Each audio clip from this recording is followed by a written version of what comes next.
నమస్తే. శ్రీ గురుభ్యో నమః. ఆదిత్యాయ చ సోమాయ మంగళాయ బుధాయ గురు శుక్ర శనిభ్యే రాహవే కేతవే నమః. వాగార్ధవేవ సంపృక్తో వాగార్ధ ప్రతిపత్తే జగతపితరౌ వందే పార్వతీ పరమేశ్వరౌ. ప్రతి మాసంలాగానే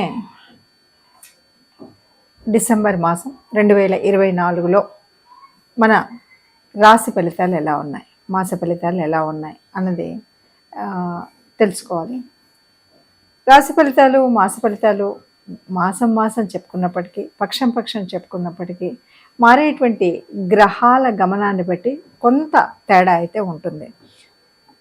ఎందుకంటే నిన్న మొన్నటి వరకు ఉన్నటువంటి వక్రత గతిలో ఉన్నటువంటి గ్రహాలు వక్రాన్ని వదలొచ్చు, కొత్త గ్రహాలు వక్రంలోకి వెళ్ళొచ్చు. ఇలా రకరకాలైనటువంటి మార్పులు గ్రహ గమనంలో ఉంటాయి. మరి ఇలా గ్రహ గమనంలో వచ్చేటువంటి మార్పుల్ని, అలాగే మరి గ్రహాల యొక్క దృష్టి కానీ, గ్రహాల యొక్క యుతి కానీ, ఇవన్నింటి యొక్క ఎఫెక్ట్ అనేది మనకు మారుతున్నటువంటి, అంటే ఆ గ్రహాల ప్రభావం మానవ జీవనాల మీద పడ్డం. రాశి ఫలితాలు, ఎవరు ఏ రాశిలో పుడితే లేకపోతే ఆ రాశి ఫలితాలు, లేదు అంటే లగ్న ఫలితాలు, మొత్తంగా మాత్రం ఆ లగ్నంలో పుట్టారా, ఆ రాశిలో పుట్టారా అన్నదాన్ని బట్టి మనకి ఆ ఫలితాలు తప్పకుండా గ్రహాల యొక్క ప్రభావం కనిపిస్తూ ఉంటుంది.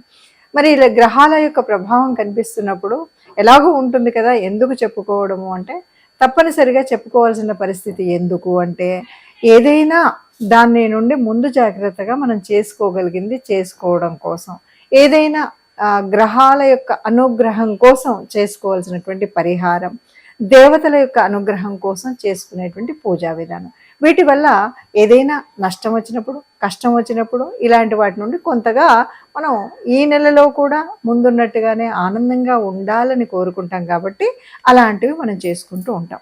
మరి దానికి గాను 2024 డిసెంబర్ మాసంలో ఈ గ్రహాల యొక్క గమనం ఎలా ఉంది అంటే ఆ స్థితి ఎలా ఉందో ముందుగా చూద్దాం. మనకి మీన రాశిలో రాహు ఉన్నాడు, కన్యలో కేతు ఉన్నాడు, ఇద్దరు కూడా. ఇక తర్వాత వృషభంలో గురువు వక్రించే ఉన్నాడు. తర్వాత కర్కాటకంలో కుజుడు వక్రించి ఉన్నాడు. ఇక మనకి వృశ్చిక రాశిలో రవి ఉన్నాడు. తర్వాత రవితో పాటు బుధుడు వక్రించి ఉన్నటువంటి స్థితి. అయితే ఈ వక్రగతి 16వ తారీఖు అయితే పోతుంది.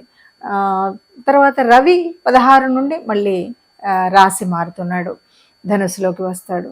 ఇక మరి తర్వాత శని కుంభంలో వక్రత్యాగం వదిలినటువంటి స్థితి. ఈ స్థితిలో అంటే ఈ రకంగా గ్రహాలు ఉన్నప్పుడు మరి ఒక్కొక్క రాశి మీద ఎలాంటి ఫలితాలు ఉన్నాయి అంటే 12 రాశులు ఒక్కొక్కటి కనుక చూసుకున్నట్టయితే ఏ రాశి వారికి ఎలాంటి ఫలితాలు వస్తాయి, ఎలాంటి పరిహారాలు చేసుకోవాలి అన్న విషయాన్ని చూద్దాం. తదుపరి రాశి సింహరాశి. సింహరాశి వారికి 2024 డిసెంబర్లో ఎలా ఉంటుంది అని కనుక మనం చూసినట్టయితే ద్వితీయంలో కేతు ఉన్నాడు. అలాగే మనకి చతుర్థంలో రవి బుధులు ఇద్దరు ఉన్నారు. అంటే రవి బుధులు ఇద్దరు ఉన్నారు కాబట్టి చదువుల్లో వాటిలో చక్కటి ఆలోచన విధానం ఉంటుంది, చక్కటి మేధావితనం ఉంటుంది, ప్రాథమిక విద్య కానీ ఆ విద్యలో ఉంటుంది. అంటే అన్నీ కూడా ప్లస్గానే ఉంటాయి.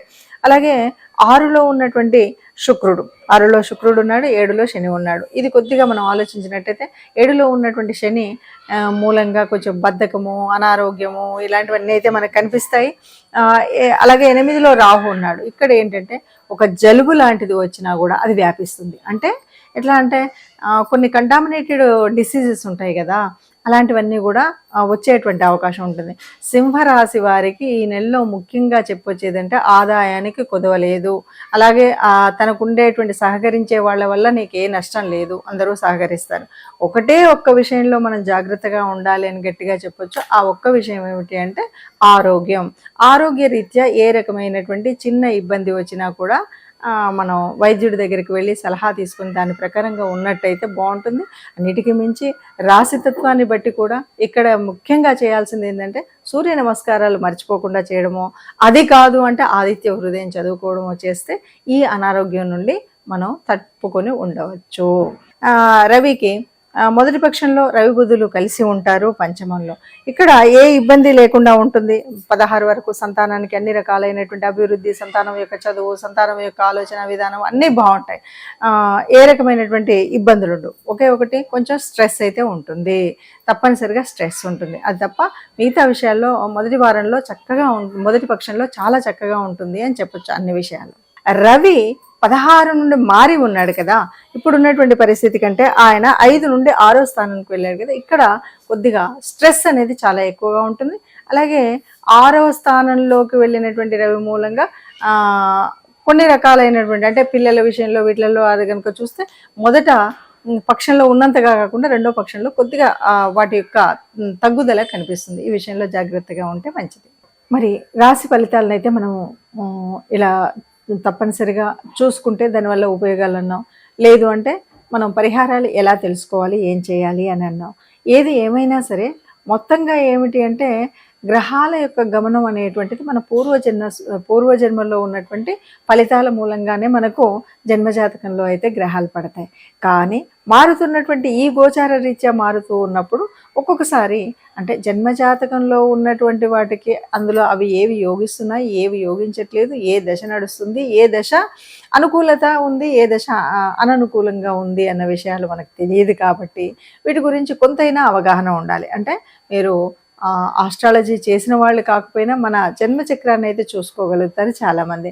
జన్మచక్రం చూసుకున్నప్పుడు ఏ రాశి వాళ్ళకి ఏ రాశి మనది, ఏ రాశి వాళ్ళకి సరిగ్గా ఉంది లేదు, అలాగే మనకు యోగించే గ్రహాలేంటి, యోగించని గ్రహాలేంటి అన్నది మనకు తెలుస్తుంది. అలా తెలియని వారు ఎవరైనా ఉంటే మీకు నచ్చినటువంటి మీకు తెలిసినటువంటి జ్యోతిష్యులు ఉంటారు కాబట్టి వాళ్ళ దగ్గరికి వెళితే మీ గ్రహరీత్యా మొత్తంగా జీవితం యొక్క పూర్తి పరిస్థితిని మనకు ఈ కుండల్లో చూపెడతారు.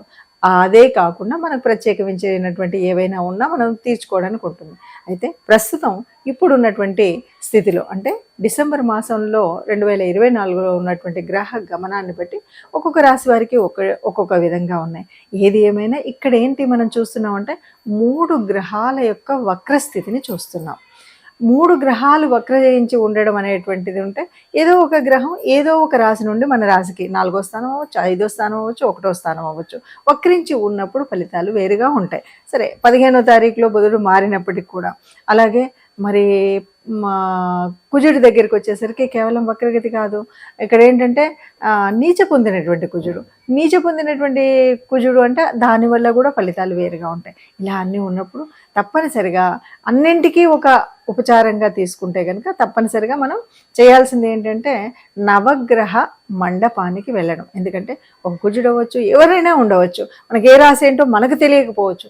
అందువల్ల వీలు చూసుకొని వారానికి ఒక్కసారైనా నవగ్రహ మండపానికి వెళ్ళడం, నవగ్రహ ఆరాధన అంటే మనకు తెలిసినటువంటి ఆ 9 గ్రహాలకి వాటికి ఉన్నటువంటి స్తోత్రాన్ని ఒకసారి చదువుకోవడం.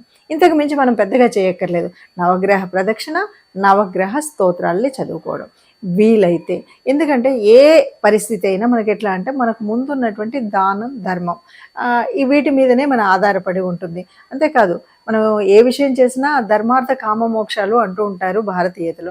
ఈ ధర్మము అర్థము అనేటువంటిది అర్థాన్ని ధర్మబద్ధంగా కనుక మనము సంపాదించినా ఖర్చు పెట్టినా చేసినట్టయితే ఈ మిగతా దోషాలన్నీ కూడా పోతాయి. కాబట్టి ధర్మబద్ధమైనటువంటి కార్యక్రమాలు చేయడం, అలాగే సర్వదేవతారూపమైనటువంటి ఆ గోమాతని దర్శించడం, గోమాతకి దర్శించడం కంటే కూడా గ్రాసం పెట్టడం అనేటువంటిది మరీ ముఖ్యమైనటువంటిది. అందువల్ల గోమాత గ్రాసం పెడతారా, మనకు సర్వ అలంకారభూతుడైనటువంటి ఎప్పుడు కూడా ఎవరికి ఏ కష్టం వచ్చినా నేనున్నాను అంటూ చెప్పేటువంటి బోలాశంకరుడు.